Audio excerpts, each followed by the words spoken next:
Salam dari Jerman, saya lagi di Jerman di Frankfurt mengikuti pameran IMEX, pameran khusus para penyelenggara event organizer, PCO, venue owner dan lain-lain. Dalam kesempatan ini guys, saya ingin menyampaikan atau mendownload salah satu video dari adik saya Timo Scheunemann, Coach Timo, yang mengulas tentang Pancasila, khususnya sila 1 sampai sila 5. Coba kalian dengarkan baik-baik dan perhatikan, isinya sangat-sangat bermanfaat dan sangat-sangat bagus. Sekali lagi, salam dari Jerman. Salam Pancasila, luar biasa ya, hari ini hari Pancasila. Saya mau share sedikit tentang Pancasila, bagaimana Pancasila itu luar biasa. Dari sisi pemilihan kata, dari sisi nilainya tentu saja, tapi juga dari sisi penempatan sila-silanya. Ya, ini pandangan saya sendiri, interpretasi saya sendiri, karena dimulai dari dulu saya suka salah antara sila kedua sama sila keempat, suka tertukar gitu kan. Jadi saya kemudian mengingatkan diri sendiri dengan cara seperti ini. Ya. Pertama, ketuhanan yang Maha Esa. Kenapa ini harus di awal? Karena memang Tuhan itu dasar dari segalanya, dasar dari moralitas, dasar juga dari tujuan hidup. Apa arti hidup ini kalau tidak ada Tuhan, seperti itu. Nah, kemudian yang saya suka juga adalah pemilihan kata Esa. Bisa diinterpretasikan oleh masing-masing kepercayaan dengan cara mereka sendiri-sendiri. Ya, jadi kalau dalam Islam, Esa betul-betul satu, jadi satu, ya, satu Tuhan. Kalau dalam Hindu dan Buddha, menyatu, Esa menyatu. Kalau dalam kekristenan, Esa diartikan kesatuan. Jadi betul-betul pas ya untuk semua kepercayaan yang ada di Indonesia. Luar biasa. Kemudian kemanusiaan yang adil dan beradab. Kenapa harus di sila kedua? Jadi dari Tuhan langsung berbicara tentang manusianya. Manusianya kalau mau adil dan beradab harus dekat sama Tuhan.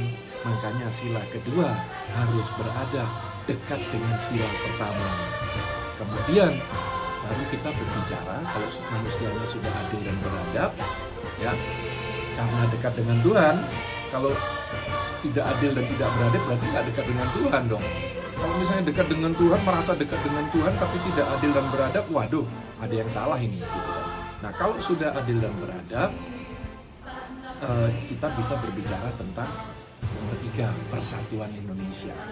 Karena kalau tidak adil, tidak beradab, waduh, sulit menyatukan gitu kan, kepentingan masing-masing agama, masing-masing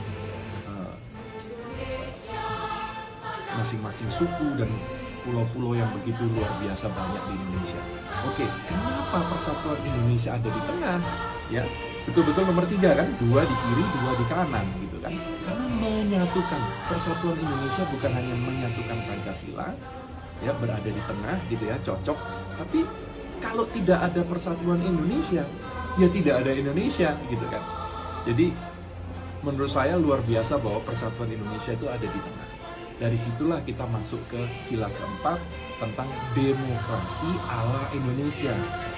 Kerakyatan yang dipimpin oleh hikmat kebijaksanaan dalam permusyawaratan perwakilan. Jadi dengan kata lain, demokrasi ala Indonesia yang tidak menyampingkan nilai-nilai leluhur kita. Karena kalau kita lihat di leluhur Indonesia, mereka welcome pada semua bangsa. Silakan, monggo datang. Tapi jangan sampai lupa. Jadi yang ada di Indonesia itu sebenarnya bukan WNI, WNA, bukan suku A, suku B, suku C, bukan agama A, B, C, D, bukan etnis ini, etnis itu, bukan. Hanya ada 2 sebenarnya. Orang-orang yang membantu Indonesia membangun, atau orang-orang yang merusak Indonesia, mengganggu Indonesia. Hanya ada 2 macam orang di Indonesia. Dari situ kita masuk ke sila kelima, keadilan sosial bagi seluruh rakyat Indonesia. Kenapa ditaruh di posisi kelima? Karena ini adalah tujuan dari berbangsa dan bertanah air, supaya kita semua merasakan keadilan sosial yang merata untuk kita semua. Itu adalah tujuan daripada adanya Indonesia. Jadi itu tadi pemahaman saya tentang Pancasila luar biasa ya. Jadi mohon betul-betul dijaga Pancasila ini, karena yang membuat Indonesia begitu spesial adalah justru penyatuan dari begitu banyak bahasa, ya, suku dan agama. Itu yang membuat betul-betul Indonesia ini spesial. Kemajemukan Indonesia yang membuat Indonesia spesial, dan itu harus dijaga. Tidak akan datang dengan sendirinya. Jadi sama kalau di bola, tidak akan datang talenta-talenta yang luar biasa yang bisa diharapkan oleh timnas Indonesia. Tidak bisa.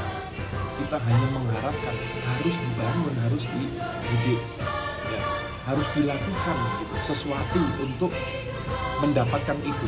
Jadi sama dengan teknologi. Kalau Elon Musk mengatakan teknologi itu tidak datang dengan sendirinya, harus dipush.